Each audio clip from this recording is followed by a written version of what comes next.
Hello everyone, this is Shelly Thakur. I did my graduation in Forensic Science from Dr. APJ Abdul Kalam Institute of Forensic Science, Bundelkhand University, Jhansi. Later, I did my master's degree in Forensic Science from National Forensic Sciences University, Gandhinagar, Gujarat. Right now, I am an assistant professor at Vivekanand Global University, Jaipur, Rajasthan. Today, I am delivering lecture on UV spectrometer. So, first of all, I would like to introduce about UV light. What is UV visible light and how much the range is, right? So, first of all, what is UV? So, UV is an electromagnetic radiation. UV visible is an electromagnetic radiation which has range from 200 to 750 nanometer. Okay, तो ये 200 to 750 nanometre जो है ये UV visible का range है, right? 200 to 750 nanometre. So this is the range of UV visible spectrometer. तो हम क्या करते हैं इसमें UV and visible दोनों रेंज ऑफ लाइट को यूज करते हैं अपने सैंपल के एनालिसिस के लिए. तो बेसिकली इसमें सैंपल और अपना जो UV एंड विजिबल लाइट है इन दोनों का इंट्रैक्शन होता है. तो स्पेक्ट्रोमीटर क्या होता है आइए हम देखते हैं. Spectroscopy is the branch of science that deals with the study of interaction of electromagnetic radiation with the matter. Suppose ये हमारा है मैटर, ये हमारा है मैटर. जब ये किसी भी लाइट से इंटरेक्ट करेगा तो ये कुछ ना कुछ रिजल्ट हमें देगा. Am I clear? तो जब ये हमें रिजल्ट देगा वो स्पेक्ट्रोग्राम के फॉर्म में हमें रिजल्ट मिलेगा. तो जब हम यूवी विजिबल रेडिएशन को यूज करके स्टडी करते हैं that is known as UV spectrometer, जिसमें कि हम 200 से 700 नैनोमीटर रेंज हम यूज करते हैं लाइट का. तो आर्नल्ड बैकमैन जो थे इन्होंने यूवी स्पेक्ट्रोमीटर की इन्वेंशन की थी. इसमें क्या होता है स्पेक्ट्रोमीटर में, ये हमारे स्पेक्ट्रम जो कंपाउंड होता है हमारा उसके स्पेक्ट्रम को मेजर करने के लिए ये स्पेक्ट्रोमीटर जो है वो डिजाइन किया गया है. Instrument used to measure the absorption in UV 200 to 400 nanometre. तो पहले जो हमने बात की थी वो यूवी विजिबल की बात की थी, इसीलिए हमने 200 से लेके 750 नैनोमीटर की बात की. Am I clear? लेकिन जब हम सिर्फ यूवी की बात करते हैं तो हम 200 से लेके 400 तक बात करते हैं जो कि 400 नैनोमीटर होता है. ये सिर्फ यूवी रेडिएशन की रेंज है, राइट? अच्छा, और विजिबल की जब हम बात करते हैं तो 400 से 800 लमसम लेके 750 भी हम कंसीडर करते हैं. तो बेसिकली 200 से 750 यूवी विजिबल की जो रेंज है वो कहलाता है, या फिर 200 से 800 नैनोमीटर तक, राइट? जिसको हम यूवी विजिबल स्पेक्ट्रोमीटर कहते हैं.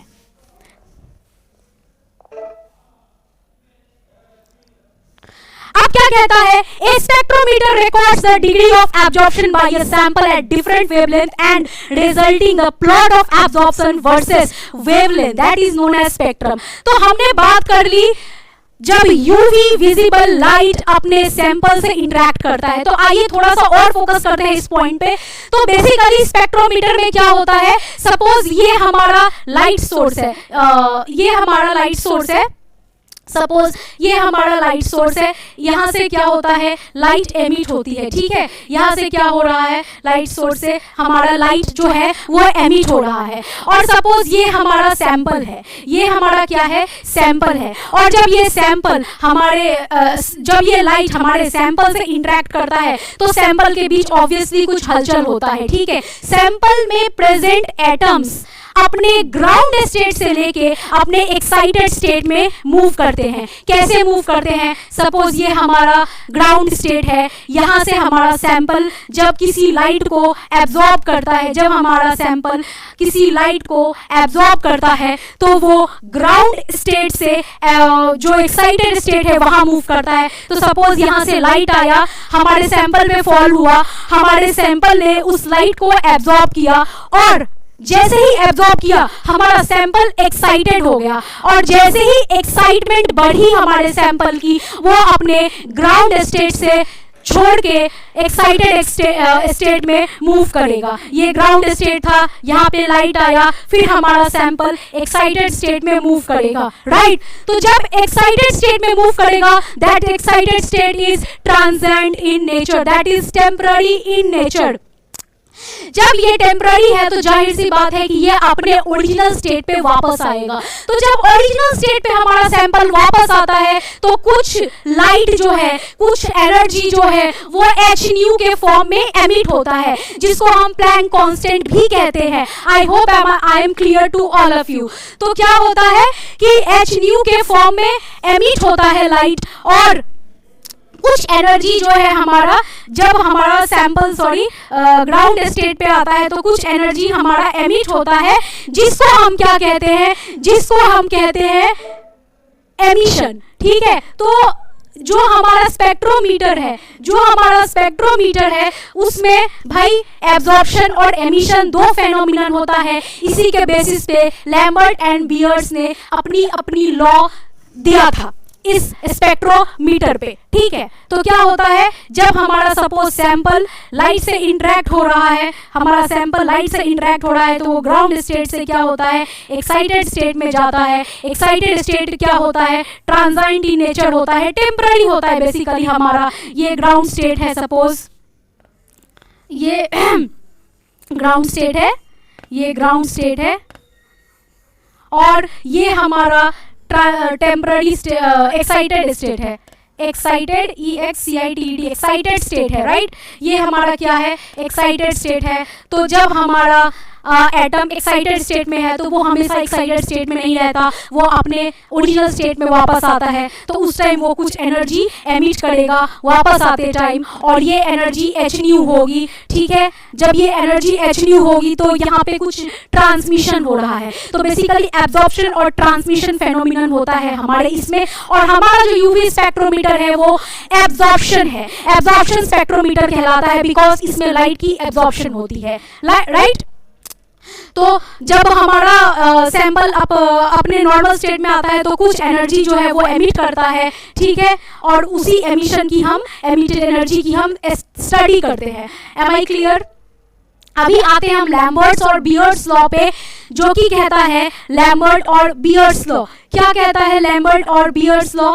तो पहले हम बियर्स लॉ की बात कर ले। तो अगर हम बियर्स लॉ की बात करते हैं तो कहते हैं, बियर्स कहते हैं कि जो हमारा सैंपल होता है, जो हमारा क्या होता है, सैंपल होता है, उसमें सपोज हमारे पास पैरासीटामोल डिसॉल्व है, हमने इथेनॉल में, एग्जाम्पल के लिए इथेनॉल में पैरासीटामोल को डिसॉल्व कर लिया है। तो हमको यूवी स्पेक्ट्रोमीटर से ये पता करना है कि कितने अमाउंट ऑफ पैरासीटामोल जो है हमारे इथेनॉल में डिसॉल्व है, उसकी कितनी कंसंट्रेशन है और वो किस वेवलेंथ पे एब्जॉर्प्शन दिखाती है। तो इसका एनालिसिस जो है हम करेंगे अपने यूवी स्पेक्ट्रोमीटर के हेल्प से।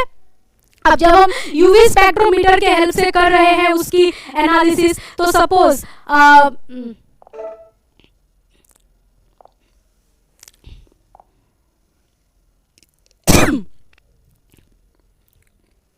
सपोज हमारा ये सैंपल है, हमारा ये सैंपल है, सैंपल में पैरासीटामोल है, पैरासीटामोल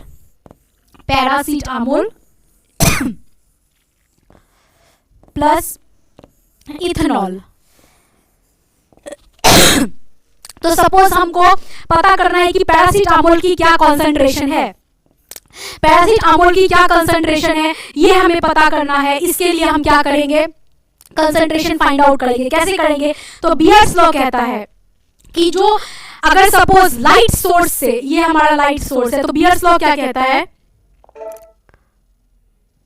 बियर्स लॉ कहता है कि जब हमारा सैंपल लाइट, जब हमारा सपोज ये लाइट सोर्स है, यहां से लाइट रिलीज हो रही है, तो जब हमारा सैंपल इंटरेक्ट होता है उस लाइट सोर्स से, क्या होता है, इंटरेक्ट होता है उस लाइट सोर्स से,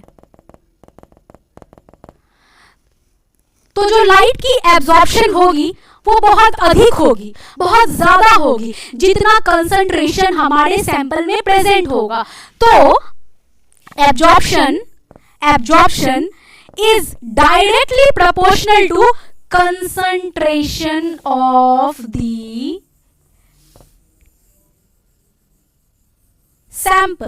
सैंपल में जितनी कंसंट्रेशन ज्यादा होगी लाइट की एब्जॉर्प्शन उतनी ही ज्यादा होगी, right?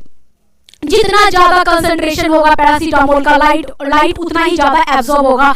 I am just taking example of paracetamol, ठीक है? अभी आप कुछ भी ले सकते हो, लाइक पैराबीन। अगर किसी प्रोडक्ट में पैराबीन है और हमें पैराबीन की कंसंट्रेशन फाइंड आउट करनी है तो हम ऐसे ही यूवी स्पेक्ट्रोमीटर के हेल्प से करेंगे। और जब हम बियर्स लॉ बेसिकली कहता है कि जितना लाइट हम पास करवाएंगे और जितना कंसंट्रेशन हमारे सैंपल में होगा लाइट की एब्जॉर्प्शन उतनी ज्यादा होगी। बियर्स लॉ यही कहता है, more the concentration will be more will be the absorption of light, ठीक है? फिर आते हैं हमारे पिक्चर में लैम्बर्ट्स। तो लैम्बर्ट कहते हैं लैम्बर्ट कहते हैं कि जितना पाथ लेंथ होगा, सपोज ये हमारा सैंपल हम क्यूबेट में रखते हैं तो क्यूबेट का जितना पाथ लेंथ होगा एक एंड से दूसरे एंड तक, this is known as path length. तो जितना ज्यादा पाथ लेंथ होगा उतनी ज्यादा लाइट की एब्जॉर्प्शन होगी। तो more the path length is directly proportional to absorption. ये कहता है कौन? लैम्बर्ट कहते हैं। ये लैम्बर्ट कहते हैं। लेकिन बियर्स क्या कहते हैं? बियर्स कहते हैं concentration is directly proportional to absorption. Concentration is directly proportional to absorption. जितना ज्यादा concentration उतनी ज्यादा absorption। और लैम्बर्ट कहता है जितना ज्यादा path length उतनी ज्यादा absorption। तो ये हमारा क्या है? ये हमारा है बियर्स लैम्बर्ट्स लॉ। तो जितना ज्यादा concentration होगा, जितना ज्यादा path length होगा, उतना ज्यादा क्या होगा? absorption होगा हमारे लाइट का। concentration किसका? सैंपल का। और पाथ लेंथ किसका? हमारे क्यूबेट का, राइट? तो more the concentration will be more will be the absorption, more the path length will be more will be the absorption of light. ये कहता है हमारा बियर्स लैम्बर्ट्स लॉ। अभी क्या होता है जब हम अपना सैंपल जब हमने अपना लॉ पढ़ लिया, प्रिंसिपल पढ़ लिया कि किस पे हमारा यूवी स्पेक्ट्रोमीटर बेस्ड है, अब आइए हम बढ़ते हैं इंस्ट्रूमेंट की तरफ। तो ये हमारा इंस्ट्रूमेंट है। तो इसमें क्या क्या होता है देख लीजिए आप, एक ब्लॉक डायग्राम के हेल्प से मैं आपको बताती हूँ कि इसमें क्या क्या प्रेजेंट होता है, राइट? तो क्या होता है? पहला तो एक लाइट सोर्स प्रेजेंट होता है, ठीक है, जहां से लाइट निकलती है, ठीक है, दैट इज लाइट सोर्स, ठीक है। अब लाइट सोर्स की बात करते हैं तो भाई लाइट सोर्स अपने आप में कैसा होना चाहिए? हमें कंटिन्यूअस एमिशन देना चाहिए ये हमारे लाइट का, ठीक है। इंटेंसिटी बराबर होनी चाहिए, ठीक है। एमिशन इसकी प्रॉपर्ली होनी चाहिए, कंटिन्यूअस होनी चाहिए। तो ये होता है लाइट सोर्स के फीचर्स। उसके बाद हम यूज करते हैं वेवलेंथ सेलेक्टर, जिसको हम कहते हैं लैम्डा सेलेक्टर या फिल्टर। ये क्या होता है वेवलेंथ सेलेक्टर या फिल्टर? लाइट सोर्स हो गया ये अपना। अभी होता है मोनोक्रोमेटर, भी इसको यू कहते हैं, तो उसको हम लिख देंगे मोनोक्रोमेटर। मोनोक्रोमेटर को और क्या किस नाम से जानते हैं? और हम जानते हैं लैम्डा सेलेक्टर या फिर फिल्टर भी कहते हैं। तो हमारे पास क्या क्या है? हमारे पास आ गया लाइट सोर्स, हमारे पास आ गया मोनोक्रोमेटर। तो जो लाइट मैं ब्लॉक डायग्राम से बताती हूँ। लाइट सोर्स फिर आता है मोनोक्रोमेटर, फिर क्या आता है? मोनोक्रोमेटर, फिर आता है मोनोक्रोमेटर। मोनोक्रोमेटर क्या करता है? जो लाइट हमारा निकल रहा है लाइट सोर्स से, वो सारे लाइट हमारे सैंपल के लिए is not important. So what monochromator do? Monochromator select the single wavelength of light, single beam of light, and it helps to analyse the sample. So जो रिक्वायर्ड वेवलेंथ ऑफ लाइट हमें चाहिए उसी को monochromator जो है पास होने देता है। इसीलिए मोनोक्रोमेटर में प्रिज्म, ग्रेटिंग, स्लिट्स सब लगे होते हैं, जो कि हम आगे पढ़ेंगे, राइट? उसके बाद होता है सैंपल कंपार्टमेंट या sample holder, sorry sample cell, ठीक है, सैंपल सेल होता है उसके बाद, या सैंपल कंपार्टमेंट होता है जो कि क्वार्ट्ज से बना होता है। क्वार्ट्ज से क्यों बना होता है? क्योंकि ग्लास ये क्या करेगा, हमारे यूवी विजिबल को एब्जॉर्ब कर लेगा, ये एमिट नहीं होने देगा बिल्कुल भी, इसीलिए हम ग्लास यूज नहीं करते, हम क्वार्ट्ज यूज करते हैं, राइट। सैंपल सेल हो गया। उसके बाद हम यूज करते हैं डिटेक्टर। डिटेक्टर क्या होता है भाई? अब हमारा लाइट सोर्स से लाइट सोर्स से लाइट पास हुआ, selected beam of light monochromator ने सिलेक्ट करके सैंपल तक भेजी। अब कुछ लाइट सैंपल में या तो एब्जॉर्ब होंगे या फिर कुछ लाइट एमिट होंगे। जो लाइट एब्जॉर्ब होंगे वो हमारे सैंपल को एक्साइट करेंगे ग्राउंड से एक्साइटेड स्टेट में, और फिर हमारा सैंपल क्या होगा, अपने ग्राउंड स्टेट में वापस आने के टाइम कुछ लाइट एमिट करेगा। तो क्या होता है, कुछ लाइट एब्जॉर्ब होता है और कुछ एमिट होता है। जो एमिटेड लाइट है ना, वो हमें वो क्या होता है, डिटेक्टर तक पहुंचता है। तो सैंपल सेल के बाद हो जाएगा आपका डिटेक्टर, हम डिटेक्टर तक, उसके बाद जाता है हमारा ट्रांसमिटेड लाइट, राइट। तो वो क्या होता है, इतने कम अमाउंट में होता है जिसको एम्पलीफाई करना जरूरी होता है। तो हम जो डिटेक्टर यूज करते हैं उसमें पीएमटी डिटेक्टर यूज करते हैं, जिसको कहते हैं photo multiplier tube. PMT detector जिसको कहते हैं फोटो मल्टीप्लायर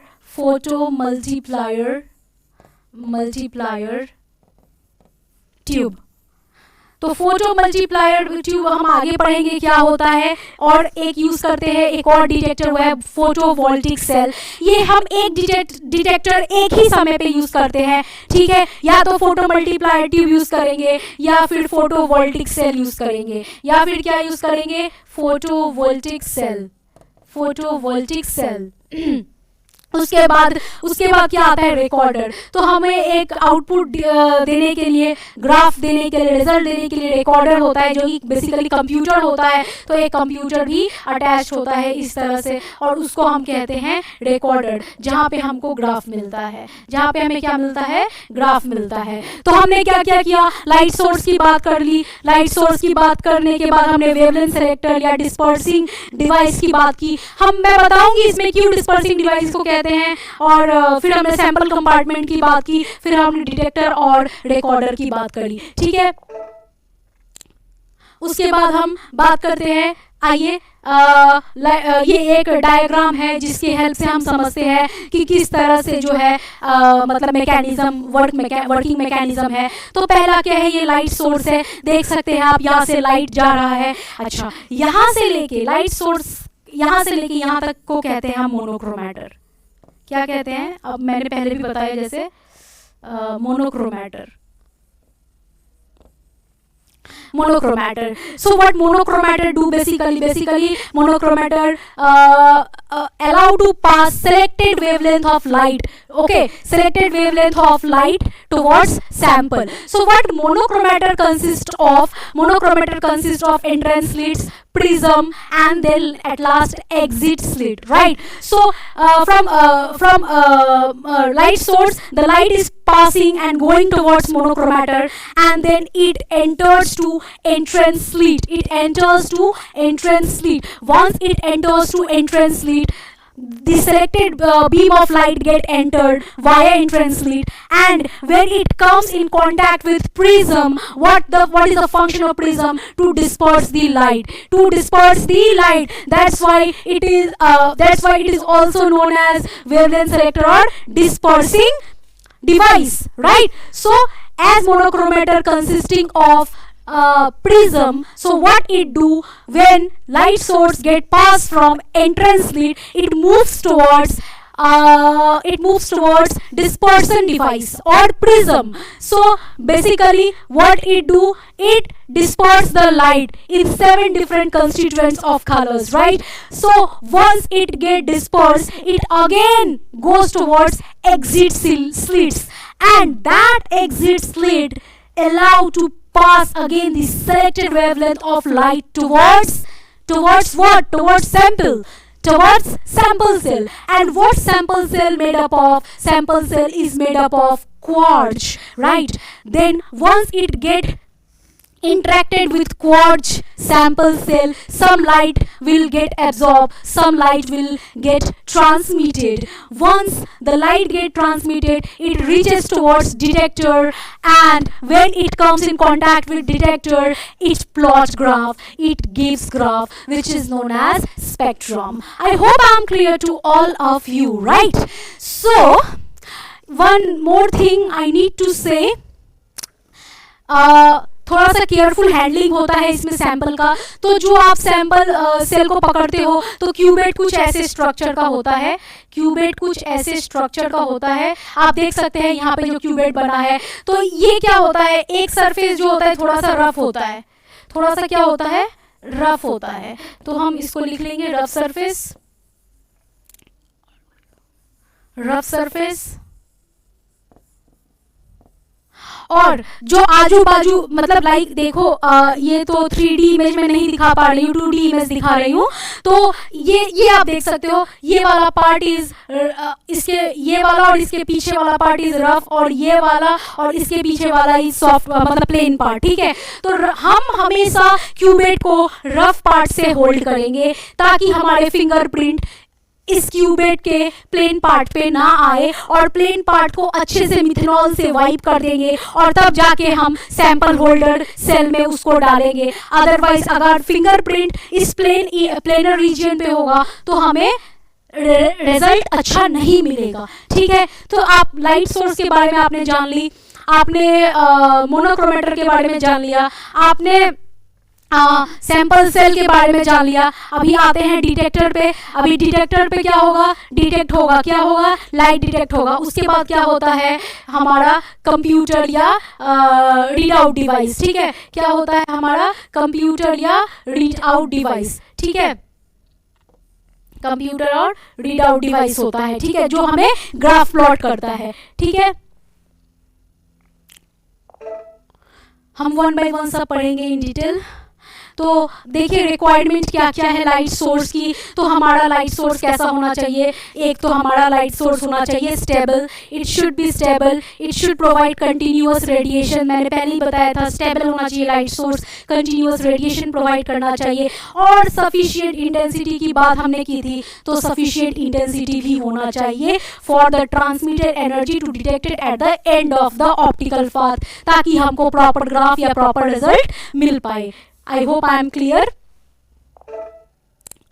उसके बाद हम बात करते हैं टाइप्स ऑफ लाइट सोर्स, किस टाइप के लाइट सोर्स यूज करते हैं। तो देखिए एक यूज करते हैं हम हाइड्रोजन डिस्चार्ज लैम्प, एक लाइट सोर्स होता है जिसको हम कहते हैं हाइड्रोजन डिस्चार्ज लैम्प, ठीक है। ये कुछ ऐसा दिखता है, ग्लास का बनाया हुआ होता है, एंड चूंकि इसका नाम है hydrogen discharge lamp, that's why it contains hydrogen inside, ठीक है। इसमें क्या फील होता है, हाइड्रोजन, किससे, हाई प्रेशर से फील रहता है इसमें हाइड्रोजन, ठीक है। हमने हाइड्रोजन डिस्चार्ज लैम्प की बात करी। अभी देख लो इसमें क्या है कि high voltage current is pass through the electrode, electrode से बहुत ही high voltage of current pass होता है, discharge of element occurred and excitation of hydrogen molecule causes emission of UV radiation, right. I hope I am clear up to this. उसके बाद हमने बात कर ली थी। उसके बाद सेकेंड बात करते हैं हम ड्यूटोरियम लैम्प। हमने हाइड्रोजन डिस्चार्ज के बारे में बात कर ली। तो मैंने जैसे पहले बताया था कि या तो हम मतलब जैसे डिटेक्टर में जब मैंने बताया था तो मैंने ये बताया था कि एक टाइम पे एक ही डिटेक्टर यूज कर सकते हैं। सेम वैसे ही likewise we can use one light source at a time. तो हमने अगर हाइड्रोजन डिस्चार्ज करना है तो हम हाइड्रोजन डिस्चार्ज लैम्प यूज करेंगे। अगर हमें ड्यूटोरियम लैम्प यूज करना है तो हम ड्यूटोरियम लैम्प का यूज करेंगे, ठीक है। डिपेंड करता है हमको कितने रेंज का सैंपल एनालाइज करना है और किस टाइप का सैंपल एनालाइज करना है, उसके बेसिस पे हम अपना लाइट सोर्स भी सेलेक्ट करते हैं। तो ड्यूटोरियम लैम्प में देख लीजिए क्या होता है, ये सिमिलर ही होता है हमारे हाइड्रोजन डिस्चार्ज लैम्प के जैसा, बस instead of hydrogen deuterium is field inside. तो ड्यूटोरियम क्या होता है, फील्ड होता है इंस्टेड ऑफ हाइड्रोजन। इनकी इंटेंसिटी क्या होती है, the intensity radiation is 3 to 5 times the intensity of hydrogen lamp. तो जो हमने हाइड्रोजन लैम्प की बात की थी उससे कई ज़्यादा, मतलब 3 to 5 टाइम्स ज़्यादा इनकी इंटेंसिटी होती है ड्यूटोरियम लैम्प की, राइट। और ये थोड़ा ज़्यादा एक्सपेंसिव होता है किससे, हाइड्रोजन लैम्प से, ठीक है।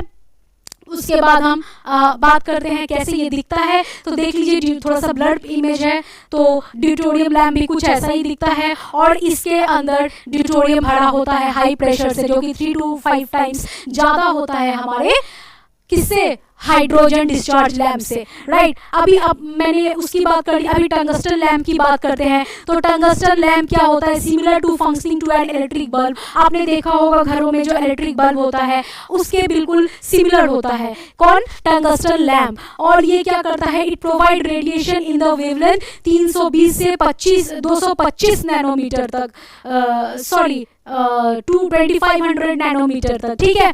तो क्या होता है, it provide supply of radiation in the wavelength of 320 to 2500 nanometre. हमें इतना तो नहीं चाहिए, हमें 320 अप्रॉक्स 800 तक चाहिए यूवी विजिबल के लिए, ठीक है। ये भी continuous source of light provide करता है। और क्या होता है, when tungsten is filament is heated to incandescent by an electric current the light is produced। तो क्या होता है, जब टंगस्टन फिलामेंट हीट होता है किससे, इनकैंडेंस से, तो हमें इलेक्ट्रिक करंट प्रोड्यूस होता है जो कि लाइट के फॉर्म में प्रोड्यूस होता है, राइट। उसके बाद ये कुछ ऐसा दिखता है, आप देख लीजिए जो भी हमारा टंगस्टन लैम्प है इसमें आप देख सकते हैं ये टंगस्टन फिलामेंट है, इसमें भी हाइड्रोजन गैस फील्ड होता है और ये एनक्लोज होता है ग्लास कैप्सूल से, राइट। तो अभी हम बात कर लेते हैं ज़ेनॉन डिस्चार्ज लैम्प की। ये भी एक टाइप के रेडिएशन सोर्स है। तो अभी तक हमने किस किस की बात करी, hydrogen discharge lamp, deuterium lamp और तीसरा हमने टंगस्टन लैम्प की बात की थी। और अभी हम ज़ेनॉन डिस्चार्ज लैम्प बात करते हैं। तो इसमें आप देख लीजिए ज़ेनॉन फील्ड होता है, इसमें ज़ेनॉन गैस फील्ड होता है, ठीक है, 10 से लेके 30 एटमॉस्फेरिक प्रेशर तक, ठीक है। इसमें क्या होता है, 2 टंगस्टन इलेक्ट्रोड लगे हुए होते हैं और जब हम पास करते हैं करंट तो जेनॉन क्या करता है, थर्मल एक्साइटेशन कॉज होता है जेनॉन में, जो कि यूवी रेडिएशन को एमिट करता है, ठीक है। क्या करता है, यूवी रेडिएशन एमिट करता है जेनॉन डिस्चार्ज लैम्प, ओके। तो ये कुछ इस तरह से दिखता है xenon discharge lamp, okay. Then आते हैं हम मर्क्यूरी आर्क लैम्प पे। There are n number of radiation source which are used in UV spectrometer, right. तो अगर हम मर्क्यूरी आर्क की बात करें तो आप नाम से थोड़ा सा आइडिया लगा सकते हैं कि इसमें क्या यूज होता है। इसमें मर्क्यूरी का यूज करते हैं, जैसे जेनॉन में हमने जेनॉन का यूज किया, जैसे हमने हाइड्रोजन डिस्चार्ज में हाइड्रोजन की यूज करी, ठीक है, ड्यूटोरियम में ड्यूटोरियम की यूज करी। Likewise we use mercury in mercury arc lamp, okay। in this mercury vapor is stored under high pressure, ठीक है। इसमें क्या होता है, मर्क्यूरी वेपर जो है बहुत हाई प्रेशर में स्टोर होता है and excitation of mercury atom is done by electric discharge. तो इलेक्ट्रिक डिस्चार्ज की हेल्प से मर्क्यूरी में हम एक्साइटेशन करवाते हैं, ठीक है। तो ये कुछ ऐसा दिखता है मर्क्यूरी आर्क लैम्प, ठीक है। अभी आप बात करते हैं हम लैम्डा सेलेक्टर की, जिसको हम वेवलेंथ सेलेक्टर कहते हैं, मोनोक्रोमेटर कहते हैं, फिल्टर्स कहते हैं, डिस्पर्सिंग डिवाइस कहते हैं। हम इसको बहुत सारे नाम से बुलाते हैं, इसके बहुत सारे सिनोनिम्स हैं, तो आप कभी कंफ्यूज मत होइएगा, ठीक है। Convert polychromic light to monochromatic light, as it convert polychromic light to monochromatic lights, that's why it is known as monochromator। filter and monochromator are used for this process। तो इसमें क्या यूज होता है, filter and monochromator use होता है। ये क्या करता है, सपोज फिल्टर है तो फिल्टर के बारे में थोड़ा हम पढ़ते हैं। It is frequently necessary to filter or remove wide band of radiation from a signal. तो हमें नहीं चाहिए वाइड बैंड ऑफ रेडिएशन को, उसको क्या करता है, फिल्टर करता है, रिमूव कर देता है, राइट।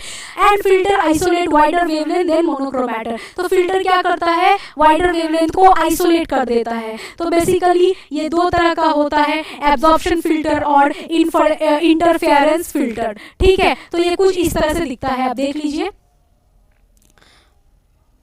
ठीक है। ये कुछ इस तरह से दिखता है, आप देख सकते हैं यहाँ से 2 तरह का वेवलेंथ आ रहा है, आई मीन लाइट आती है, ठीक है। आप थोड़ा सा एग्जांपल दिया गया है, ठीक है। आप इसको देखिए, इधर से दो मतलब वेवलेंथ ऑफ लाइट आ रहा है, लेकिन मोनोक्रोमेटर ने क्या किया, सिर्फ सिंगल वेवलेंथ ऑफ लाइट को पास होने दिया। तो बस यही वर्किंग मैकेनिज्म है किसकी, मोनोक्रोमेटर की, okay. I hope I am clear.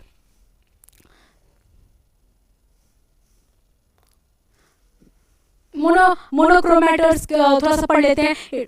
It is used to disperse the heterochromic radiation into component wavelength and to permit the isolation of desired portion of the spectrum। Yes, here we go। इधर मैंने आपको बताया था कि permit the isolation of desired portion. ये हमारा favourite line होना चाहिए किसमें, जब हम मोनोक्रोमेटर की बात करते हैं। किसमें होना चाहिए, जब हम मोनोक्रोमेटर की बात करते हैं तो ये हमारा फेवरेट लाइन होना चाहिए कि permits the isolation of desired portion of the spectrum. जो हमें चाहिए बस उसी को ये पास करता है, बेकार के उल्टे सीधे रेडिएशन को, वाइड बैंड रेडिएशन को पास नहीं करता है। जो हमें चाहिए सिलेक्टेड बीम ऑफ रेडिएशन को ये पास करता है। It consist of entrance slit, yes हमने बात करी थी, जहाँ से जब लाइट सोर्स से लाइट पास होती है तो पहले ये एंट्रेंस स्लिट में जाती है और फिर प्रिज्म पे जाती है और देन एग्जिट स्लिट पे जाती है। ठीक है, तो हमने इसकी ऑलरेडी बात कर ली है, राइट।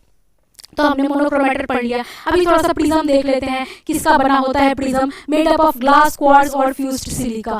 तो जो प्रिज्म होता है हमारे यूवी के लिए हम प्रेफर करते हैं क्वार्ट्ज और फ्यूज सिलिका का बना होना चाहिए। ग्लास को हम नहीं प्रेफर करते क्योंकि ये एब्जॉर्ब कर लेता है यूवी रेडिएशन को, राइट। तो हमारा जो प्रिज्म है वो किसका बना होता है, हमारे यूवी स्पेक्ट्रोमीटर में क्वार्ट्ज या फ्यूज्ड सिलिका के। ठीक है, तो जब क्या होता है, जब ये व्हाइट लाइट की बात करते हैं, जब व्हाइट लाइट पास होता है प्रिज्म से तो क्या होता है, डिस्पर्स होता है। ठीक है, red, orange, yellow, green, blue, Indigo और वॉयलेट में। तो विबग्योर आपने पढ़ा होगा अपने स्कूल टाइम में, क्या होता है विबग्योर।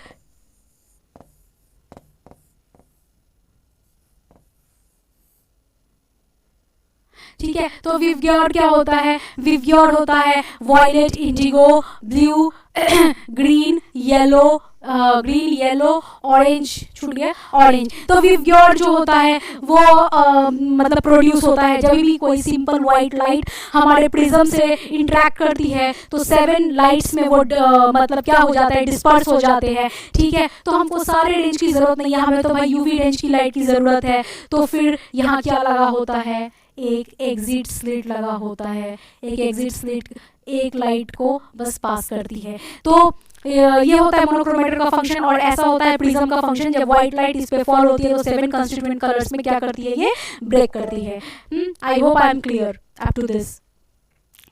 ठीक है, तो ये हम ऐसे यूज़ करते हैं। ओके, अभी हम थोड़ा सा ग्रेटिंग की बात कर लेते हैं। ग्रेटिंग क्या होता है, डिफ्रैक्शन ग्रेटिंग और ट्रांसमिशन ग्रेटिंग। तो ये भी एक मोनोक्रोमेटर का पार्ट है। ये क्या होता है, more refined dispersion of light is obtained by means of grating. तो क्या होता है, सबसे अच्छी जो डिस्पर्शन ऑफ लाइट होती है वो किससे अचीव होती है, वो ग्रेटिंग के हेल्प से अचीव होती है। This consist of large number of parallel lines about 1500 to 30,000 inch and ruled on one highly polish surface of the aluminium. तो ग्रेटिंग क्या होता है बेसिकली, ग्रेटिंग क्या होता है, ग्रेटिंग होता है कि क्या एक सरफेस पे छोटे छोटे प्रिज्म को लगा दिया जाता है एंड दैट इज ग्रेटिंग। अभी हम बात कर लेते हैं थोड़ा सा सैंपल होल्डर के बारे में। तो मैंने बात की थी सैंपल होल्डर की, तो देखिए कुछ ऐसा लिखता है सैंपल होल्डर, जिसमें क्या होता है, दो तरफ तो रफ होता है और एक तरफ एकदम ट्रांसपेरेंट प्लानर सरफेस होता है। तो हमको ट्रांसपेरेंट प्लानर सरफेस को डिस्टर्ब नहीं करना है, हमको जो रफ वाला हिस्सा है उसको पकड़ के और सैंपल होल्डर में डालना है और तब जाके लाइट पास होती है, राइट। तो सैंपल होल्डर को पकड़ के हम डालते हैं, किस में डालते हैं, सैंपल सेल में, रफ सरफेस को पकड़ के हम डालते हैं और तब जब लाइट पास होती है तो ये प्लानर ट्रांसपेरेंट रीजन से पास होती है। ठीक है, अभी उसके बाद जब हमने सैंपल होल्डर की बात कर ली तो एक बार आप देख लीजिए, the cell or cuvette are used for handling liquid samples, right. The cell may be either be rectangular or cylindrical in nature. For study UV region the cell are prepared from quartz or silica. मैंने जैसे कि आपको पहले बताया था कि हमको अगर यूवी स्पेक्ट्रोमीटर में यूज करना है तो क्वार्ट्ज और सिलिका का ही करना है, ग्लास का नहीं करना है। Whereas the colour correct fused glass is used for visible region, right. लेकिन अगर हमको विजिबल के लिए करना है तो हमको कलर ग्लास वाले कलर ग्लास के बने हुए क्यूबेट का हम यूज कर सकते हैं। ओके, उसके बाद हम बात करते हैं थोड़ा सा देख लीजिए, मैंने बताया था cleaning is carried out washing with distil water और विथ डाइल्यूट अल्कोहल या एसीटोन। तो with the help of acetone और डाइल्यूट अल्कोहल आप जो ट्रांसपेरेंट प्लानर सरफेस है उसको क्लीन करेंगे, ठीक है। The surface of absorption cell must be kept scrupulously clean, no finger or blotches, fingerprint or blotches should be present on the cell. मतलब जो प्लानर रीजन है उस पर कोई फिंगरप्रिंट और ब्लॉचेस नहीं होना चाहिए, अदरवाइज ये आपको ग्राफ नहीं देगा, अच्छी रिजल्ट नहीं देगा। ओके, हम अब बात करते हैं डिटेक्टर की। तो भाई डिटेक्ट, हमने सब कुछ पढ़ लिया, लाइट सोर्स पढ़ लिया, सिलेक्टेड वेवलेंथ ऑफ लाइट भी पास हो गई, अब सैंपल तक लाइट पहुंच भी गई। अब क्या, अब जब सैंपल से इंटरेक्ट होगा तो या तो एब्जॉर्प्शन होगा या एमिशन होगा। तो जब एमिशन होगा तो वो एमिटेड लाइट डिटेक्टर तक पहुंचेगी जो कि डिटेक्ट होगा। तो device which converts light energy into electric signal. तो देख लीजिए डिटेक्टर का बहुत ही हार्ड एंड फास्ट सा मतलब एक डेफिनेशन है जो कि है device which convert light energy into electrical signal. तो जो हमें ग्राफ मिलता है ऑब्वियसली एक इलेक्ट्रिक सिग्नल के फॉर्म में ही मिलता है, ठीक है। That are display on read out device. तो हमने रीड आउट डिवाइस की भी बात की, जो एक कंप्यूटर लाइक स्ट्रक्चर होता है जिसपे ये प्लॉट होता है, right. The transmitted radiation falls on the detector. तो जो ट्रांसमिटेड रेडिएशन है, तो थोड़ा सा हम इधर एक बार फोकस करते हैं। तो जो डिटेक्टर मतलब सपोज लाइट सोर्स है, हाँ यहाँ से लाइट पास हुई, ठीक है, ये मोनोक्रोमेटर तक गया, मोनोक्रोमेटर तक selected wavelength of light pass हुआ। एक सेकेंड,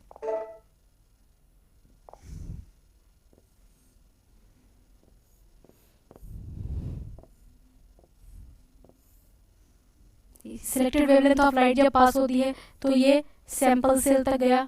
अभी सैंपल सेल में जाने के बाद क्या हुआ, कुछ लाइट्स तो क्या हो गई, एब्जॉर्ब हो गई और कुछ एमिट हो गई, कुछ एमिट हुई। और जो एमिट हुई वो कहाँ तक गई, वो गई डिटेक्टर के पास। वो डिटेक्टर के पास गई और उसके बाद इलेक्ट्रिक सिग्नल के फॉर्म में रीड आउट डिवाइस पे ये ग्राफ ऐसे फॉर्म होता है। कैसा फॉर्म होता है ग्राफ, ऐसे, ग्राफ ऐसे फॉर्म होता है, ठीक है। तो हमें क्या होता है, रीड आउट डिवाइस ग्राफ देता है। तो transmitted radiation falls on detector. तो जो ट्रांसमिटेड रेडिएशन है, मतलब जो रेडिएशन एब्जॉर्ब नहीं हुआ सैंपल से, तो वो रेडिएशन कहाँ गया, डिटेक्टर तक गया और उसी का ग्राफ हमें मिलता है, ठीक है। The followed types of detector are employ, मतलब following type of detector use होता है हमारे यूवी स्पेक्ट्रोमीटर में। तो आइए हम देखते हैं किस किस टाइप के डिटेक्टर यूज़ होता है। तो मैंने पहले जैसे बताया कि फोटो मल्टीप्लाई ट्यूब पीएमटी जो है बहुत कॉमन डिटेक्टर है जो कि यूवी स्पेक्ट्रोमीटर में यूज़ होता है। दूसरा होता है फोटो ट्यूब या फोटो एमिसिव ट्यूब, ठीक है। तीसरा होता है बैरियर लेयर सेल और फोटोवोल्टिक सेल। क्या होता है, बैरियर लेयर सेल और फोटोवोल्टिक सेल, ये तीन होता है। अभी एक मिनट देख लीजिए आप, रिक्वायरमेंट ऑफ आइडियल डिटेक्टर क्या होना चाहिए, it should give quantitative response. Yes, हमको बहुत जरूरी है यूवी स्पेक्ट्रोमीटर में क्वांटिटेटिव एंड क्वालिटेटिव एनालिसिस की। तो हमको जो है डिटेक्टर क्वांटिटेटिव रिस्पॉन्स दे ताकि हमें पता पड़ पाए कि कितने कंसंट्रेशन ऑफ सैंपल जो है प्रेजेंट है हमारे सैंपल में, कितने कंसंट्रेशन, कितना अमाउंट, कितना कंसंट्रेशन प्रेजेंट है हमारे सैंपल में, ठीक है। It should have high sensitivity and low noise level. चूंकि हमारे ट्रांसमिटेड लाइट बहुत कम अमाउंट में होता है तो हमारा डिटेक्टर कुछ ऐसा होना चाहिए जिसकी सेंसिटिविटी बहुत हाई होना चाहिए। मतलब अगर थोड़ा सा भी ट्रांसमिटेड लाइट उस पर फॉल हो तो वो सेंस कर पाए कि कितने अमाउंट ऑफ सैंपल प्रेजेंट है और कितने किस नेचर का सैंपल, किस नेचर की कंपाउंड प्रेजेंट है। तो क्वांटिटेटिव एंड क्वालिटेटिव एनालिसिस देने के लिए इसमें high sensitivity and low noise level होना चाहिए। अभी हम नॉइज लेवल और बेसलाइन करेक्शन की भी बात करेंगे, ठीक है। It should have short response time, ये फटाफट हमें मतलब रिजल्ट दे। It should provide signal response quantitative to wide spectrum of radiation received, ठीक है। तो हम इसमें दो तरह के यूज़ करते हैं, आप एक बार देख लीजिए। ये जो बैरियर लेयर सेल होता है ये कुछ ऐसा दिखता है, जिसमें जो कि सिलीनियम और आयरन से बना होता है। इसकी एनकेसिंग प्लास्टिक से होती है, ठीक है। और इस पे एक ऊपर का layer thin layer of silver भी रहता है और ऊपर सबसे ऊपर ये वाला पार्ट जो है वो ग्लास से एनक्लोज होता है। अभी हम फोटो ट्यूब या फोटो मल्टीप्लायर की बात करेंगे, ठीक है, जिसमें हमें डायनोड्स लगे होते हैं। क्या लगे होते हैं, डायनोड लगे होते हैं और वो डायनोड क्या करता है, हमारा ट्रांसमिटेड लाइट को एम्पलीफाई कर देता है और हमें वो ग्राफ के फॉर्म में मिलता है। ठीक है, उसके बाद हमने फोटो मल्टीप्लायर ट्यूब कुछ ऐसा, आप देख लीजिए ये डायनोड्स लगे हैं और ये डायनोड्स क्या कर रहा है, ये लाइट को एम्पलीफाई कर देता है, ये ट्रांसमिटेड लाइट को क्या करता है, एम्पलीफाई कर देता है। उसके बाद क्या होता है, उसके बाद हमने फोटो मल्टीप्लायर, फोटोवोल्टिक और ये हमने क्या एक और पढ़ लिया, बैरियर लेयर सेल, राइट, जो फोटोवोल्टिक सेल या फोटो मल्टीप्लायर ट्यूब। ओके, और एक फोटो ट्यूब और फोटो एमिसिव ट्यूब भी एज ए डिटेक्टर यूज होता है। ठीक है, तो ये था उसका पूरा इंस्ट्रूमेंटेशन पार्ट। ठीक है, अभी एक चीज आप देख लीजिए, देखिए ये डबल बीम स्पेक्ट्रोमीटर होता है जो हमारा यूवी स्पेक्ट्रोमीटर होता है। अभी आप सिंगल बीम नहीं यूज़ करते हैं, तो क्या होता है डबल बीम स्पेक्ट्रोमीटर में, जिसमें हम 2 बीम का यूज़ करते हैं अपने रेफरेंस एंड सैंपल सेल की एनालिसिस के लिए। तो क्या होता है रेफरेंस सेल या सैंपल सेल, आइए हम देखते हैं। तो यहाँ पे एक बार हम फोकस करते हैं, ये देख लीजिए लाइट सोर्स है, ये क्या है, लाइट सोर्स है। ये लाइट सोर्स मूव हुआ मोनोक्रोमेटर के तरफ। ठीक है, मोनोक्रोमेटर के तरफ जब मूव हुआ तो ये डिजायर्ड वेवलेंथ ऑफ लाइट को सेलेक्ट करके पास करती है, और जब desired wavelength of light further move होती है तो ये 2 तरफ जाता है, एक सैंपल सेल की तरफ, एक रेफरेंस सेल की तरफ। तो बेसिकली वी शेप में स्प्लिट हो जाता है दोनों लाइट, एक लाइट गया सैंपल सेल की तरफ, एक लाइट गया रेफरेंस सेल की तरफ, और उसके बाद फर्दर डिटेक्टर पे जाती है, फिर एम्पलीफायर पे जाती है ताकि थोड़ा एम्पलीफाई हो पाए, और उसके बाद रीड आउट डिवाइस हमें रिजल्ट देता है। तो भाई रेफरेंस सेल और सैंपल सेल क्यों यूज करते हैं, तो रेफरेंस सेल अपने स्टैंडर्ड को हम पुट करने के लिए यूज करते हैं ताकि हम अपने सैंपल को स्टैंडर्ड से मैच करवा पाए। ठीक है, आई होप आप लोग समझ रहे होंगे। सपोज हमको किसी कॉस्मेटिक प्रोडक्ट में पैराबीन की एनालिसिस करनी है, तो हमारे पास एक पैराबीन की स्टैंडर्ड होना चाहिए, पैराबीन का स्टैंडर्ड होना चाहिए जो कि हम रेफरेंस सेल में रखेंगे, और सैंपल सेल में हम जो भी हमें सैंपल रिसीव हुआ है लेबोरेटरी में उसको एक्सट्रैक्ट करके हम सैंपल सेल में रखेंगे। हाँ, यूवी स्पेक्ट्रोमीटर में सब्जेक्ट करने से पहले सैंपल प्रिपरेशन की ज़रूरत है, बट मिनिमम सैंपल प्रिपरेशन चाहिए होता है हमको, कुछ ज़्यादा टाइम कंज्यूमिंग नहीं होता है, बहुत सिंपल सा सैंपल प्रिपरेशन होता है। डिपेंड करता है सैंपल का नेचर क्या है, सॉलिड, लिक्विड या किस फॉर्म में सैंपल है। तो अगर सॉलिड फॉर्म में है तो उसको क्रश करके रिक्वायर्ड सॉल्वेंट के साथ डिजोल्व करेंगे उस सैंपल को, या फिर अगर लिक्विड स्टेट में ऑलरेडी एग्जिस्टिंग है तो उसको हम अगेन देख लेंगे कि किस तरह की लिक्विड है, बिल्कुल ट्रांसपेरेंट है, ओपेक है, ट्रांसलूसेंट है, उस हिसाब से हम फर्दर उसकी एक्सट्रैक्शन करेंगे और इस अपने इंस्ट्रूमेंट पे सब्जेक्ट करेंगे, राइट। तो एक हम रेफरेंस जरूर से यूज करेंगे, और इसी को कहते हैं डबल बीम स्पेक्ट्रोमीटर, जिसमें हम बीम स्प्लिटर लगा होता है।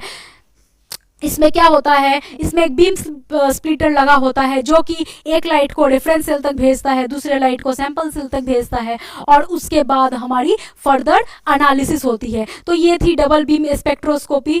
ठीक है, इसकी हमने बात करी डबल बीम स्पेक्ट्रोस्कोपी की। ठीक है, अब सिंगल बीम स्पेक्ट्रोस्कोपी नहीं यूज होता है, तो इसका फॉरेंसिक एप्लीकेशन क्या है स्पेक्ट्रोस्कोपी, यूवी स्पेक्ट्रोस्कोपी या स्पेक्ट्रोमीटर का, तो इसका बहुत ही वाइडर फॉरेंसिक एप्लीकेशन है।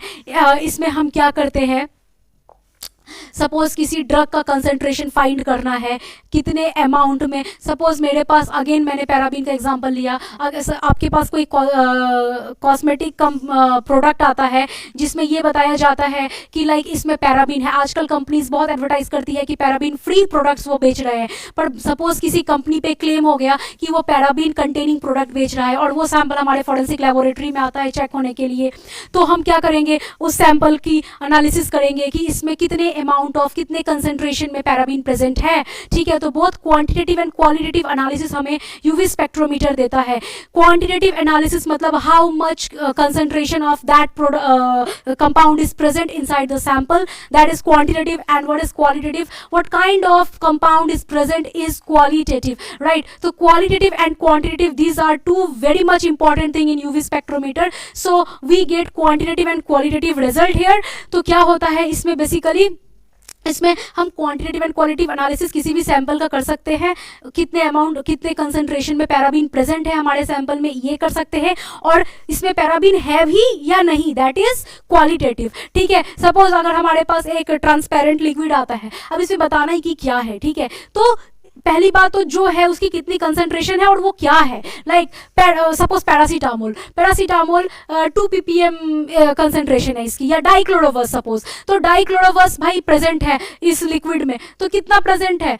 दैट इज क्वांटिटेटिव कि 2 ppm प्रेजेंट है, 2 ppm जो है उसका मेजरमेंट है, अमाउंट है, और क्या प्रेजेंट है, दैट इज डाइक्लोरोवर्स। तो पहले तो आप क्वालिटेटिव बताओगे कि किस टाइप की कंपाउंड प्रेजेंट है आपके सैंपल में, एंड देन क्वांटिटेटिव कि कितने अमाउंट में प्रेजेंट है। So that is qualitative and quantitative analysis is. तो इसका फॉरेंसिक में बहुत वाइडर एप्लीकेशन है, ड्रग के कंसंट्रेशन को फाइंड आउट करने के लिए बहुत ही यूज होता है ये यूवी स्पेक्ट्रोमीटर हमारे फॉरेंसिक लेबोरेटरी में। I hope I am clear up to this. मैं यस और एक और चीज़ जो मैं बताना भूल गई, और आप उसको नोट कर लीजिए कि हमेशा हम क्वार्ट्ज और फ्यूज सिलिका से बने सैंपल होल्डर ही यूज़ करते हैं यूवी स्पेक्ट्रोमीटर में, बिकॉज जो ग्लास होता है वो सारा यूवी एब्जॉर्ब कर लेता है, दैट्स वाई। ओके, सो ये है हमारा यूवी स्पेक्ट्रोमीटर, और बस इसका बहुत ही वाइडर एप्लीकेशन है हमारे फॉरेंसिक्स में। So this was all about UV spectrometer. I hope I am clear to all of you. Thank you so much.